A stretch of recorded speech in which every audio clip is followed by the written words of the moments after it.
একবার বড় স্কুলে ভর্তি করা হয়নি। জবাব চাই, জবাব দাও, জবাব চাই, জবাব দাও। টিআইসি ম্যাম জবাব দিন, টিআইসি ম্যাম জবাব দিন। প্রবীর স্যারকে টিআইসি হিসাবে নির্ধারিত করা হোক, করা হোক, করা হোক, করা হোক। জবাব চাই, জবাব দাও, জবাব চাই, জবাব দাও। আমাদের কেন স্কুলে ভর্তি নেওয়া হলো না? জবাব চাই, জবাব দাও।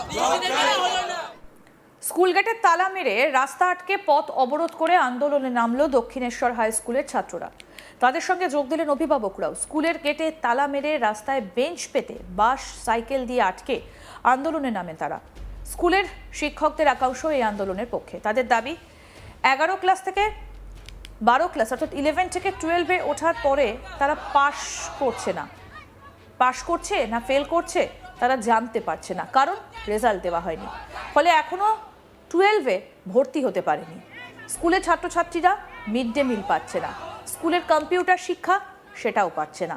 আর এই সব কিছুর পেছনে রয়েছে স্কুলের প্রধান শিক্ষিকা সুচিস্মিতা মুখোপাধ্যায়। এই ধরনের নানা রকম অভিযোগ তুলে স্কুলের শিক্ষক শিক্ষিকারা আন্দোলন করছিলেন। এবার আন্দোলনের পথে স্কুলের ছাত্রছাত্রী এবং অভিভাবকেরাও। অভিভাবকদের অভিযোগ, সরকারি স্কুলে প্রচুর পরিমাণে টাকা দেওয়া হলেও শিক্ষার পরিবেশ নেই, ছাত্রছাত্রীদের সঠিকভাবে ক্লাস হয় না। স্কুলের স্থায়ী প্রধান শিক্ষিকাকে স্কুল থেকে অন্যত্র স্থানান্তর করে দিলেও তারপরে প্রধান শিক্ষক হিসেবে কাউকে স্থায়ী নিয়োগ দেওয়া হয়নি। কি বলছেন এক পড়ুয়ার মা কাবেরী চক্রবর্তী, শুনবো। স্কুলটা যে 11 ক্লাস থেকে 12 ক্লাস উঠেছে, কোনো স্টুডেন্টের একটা উনি রেজাল্ট দেননি টিএ ম্যাম। তারপর এই স্কুলটার কোনো আমরা যে আমার ছেলে যে ভর্তি করলেন আজকে সায়েন্স নিয়ে, পিওর সায়েন্স নিয়ে উনি একা ভর্তি হয়েছে, কোনো আমি সাহায্য পাইনি। এর জন্য আমাদের থেকে প্রচুর মাইনে নেওয়া হয়েছে, কোনো সাহায্য আমরা তাও পাইনি। কত মাইনে নিয়েছে? আমার প্রথমে নিয়েছিল আপনার 1800 টাকা, এবারে নিয়েছে 2627 টাকা। তাহলে এই যে এবার তো 12-এ উঠলো, হ্যাঁ, তাহলে তো 12-এর তো তাদের ভবিষ্যৎটা কি হবে? উনি কোনো রেজিস্ট্রেশন আমাদের হয়নি, আমরা তার জন্য আজকে আন্দোলন করছি। আমরা কাল ডিআই এসেছিলেন, ওনার সঙ্গে কথা বলেছি, উনি কোনো আমাদের কথা শোনেননি। ওনার সঙ্গে যে পুলিশ এসেছিলেন তাদেরকেও আমি বলেছি সাহায্য করতে, ওনারা বললেন আমার কোনো সাহায্য আমরা করতে পারবো না। এই সে বর্দি কি এসেছেন? বর্দি কি আসেন? না, উনি আসেননি। উনি এসে সমাধান করুক, নাহলে আমরা স্কুল যেমন ঘেরাও করেছি, আন্দোলন করেছি, করব। যদি এটা অনির্দিষ্টকালের জন্য হয় তাও আমরা রাজি আছি। আরো এক পড়ুয়ার মা কি বলছেন, শুনবো। এই যে এই বছরটা আমাদের যে ছেলে মেয়ের যে রেজিস্ট্রেশনটা এখনো পর্যন্ত হয়নি, এদের ভবিষ্যৎটা কি? আমরা এখন তো কোনো স্কুলে ভর্তি করতেও পারবো না, এখন আমাদের সেটা উপায়টা কি? আপনার ছেলে কোন ক্লাসে উঠেছে? এই 12-এ উঠলো, আর্টস নিয়ে পড়ছে।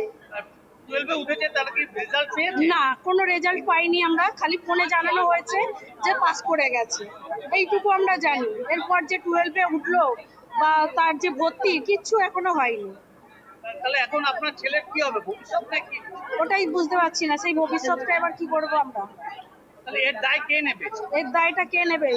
আমরা তো তাই জন্য অবরোধ করেছি, এর দায়টা এবার তাহলে বড় ম্যামকে নিতে হবে। শিক্ষকরা বারবার করে ব্যারাকপুরে ডিআই অফিস, শিক্ষা দপ্তরের বিভিন্ন জায়গায় যোগাযোগ করার পরেও কোনো কাজ হয়নি, যার ফলে সমস্যার মুখে পড়তে হচ্ছে ছাত্রদের। শিক্ষকরা অনেক চেষ্টা করে তারা স্কুলটাকে সচল রাখার চেষ্টা করছে এবং ছাত্রছাত্রীদের শিক্ষাদানের চেষ্টা করছে, কিন্তু প্রধান শিক্ষিকা সুচিস্মিতা মুখোপাধ্যায় অসহযোগিতার জন্য ছাত্রদেরকে সমস্যার মুখে পড়তে হচ্ছে। সহকারী শিক্ষক প্রসূন দাস কি বলছেন, শুনবো। যা ছাত্রের কাছ থেকে শুনেছি, ওরা দীর্ঘ 2.5 বছর 3 বছরের যে অনাচার চলছিল স্কুলে, কি অনাচার চলছে? অনাচারটা হচ্ছে ওদের কোনো রকম ডকুমেন্টেশনের কাজ হচ্ছে না, অর্থাৎ রেজিস্ট্রেশন, 11 থেকে 12-এর প্রমোশনের মার্কশিট ওরা কিছুই পাচ্ছে না, বা ট্রান্সফার সার্টিফিকেট পাচ্ছে না, স্কুল লিভিং সার্টিফিকেট পাচ্ছে না। মিড ডে মিল 6 থেকে 8 দীর্ঘদিন বন্ধ, মাঝে শিক্ষক শিক্ষিকাদের ব্যক্তিগত উদ্যোগে মিড ডে মিল 5-6 দিন চালানো হয়েছিল, কিন্তু এটা অনির্দিষ্টকাল চালানো যায় না, সরকারি প্রকল্প। সেই কারণে মিড ডে মিলটা অনির্দিষ্টকালের জন্য বন্ধ। বেশিরভাগ গরিব ঘরের, প্রান্তিক ঘরের ছেলেদের এখানে আসে পড়তে, তারা আত্মীয়টা খেয়ে আসে, অনেক সময় না খেয়েও আসে, রান্নাবান্না সঠিক সময় হয় না বলে। তারাও এখানে ভুক্তভোগী, সেই মায়েরা অভিযোগ করছে স্কুল থেকে তাদের খাবারটা হয়ে যেত বাচ্চাদের, সেটুকু রাস্তা উনি বন্ধ করে দিয়েছেন।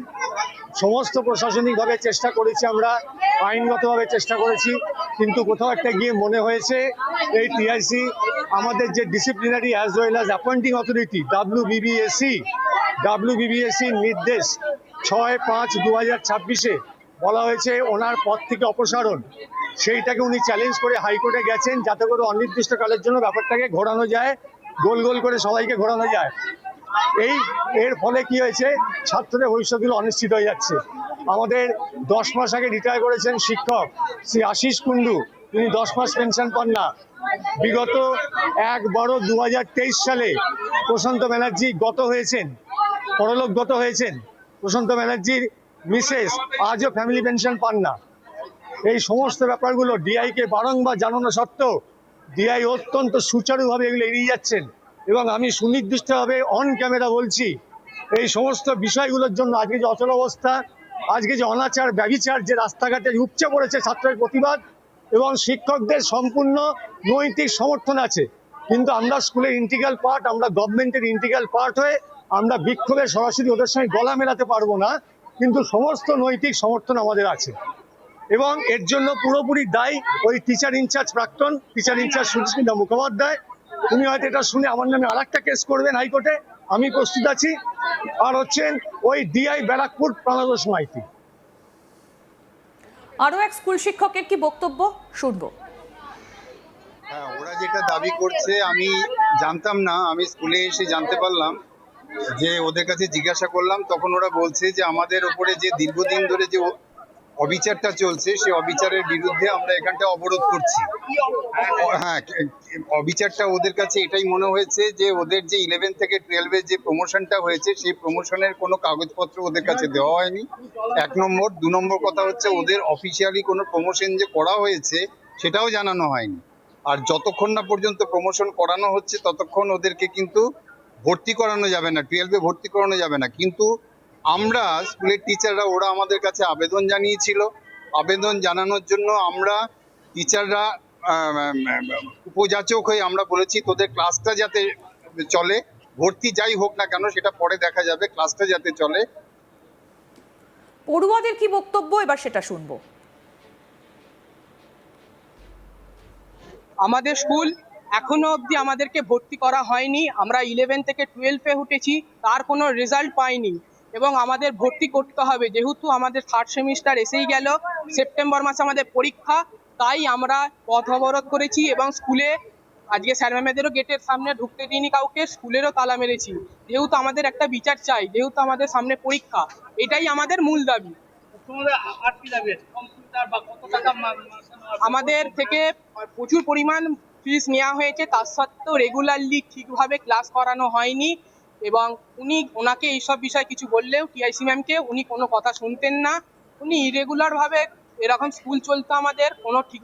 আমাদের খালি শুধুমাত্র একটাই দাবি, আমাদের ভর্তির কোনো ব্যবস্থা করানো হয়নি। আগে যিনি টিআইসি ম্যাম ছিলেন উনি কোনো ভর্তি করানো হয়নি, তারপর আরও আপডেট পেতে দেখতে থাকুন আজ তাক বাংলা, সাবস্ক্রাইব করুন।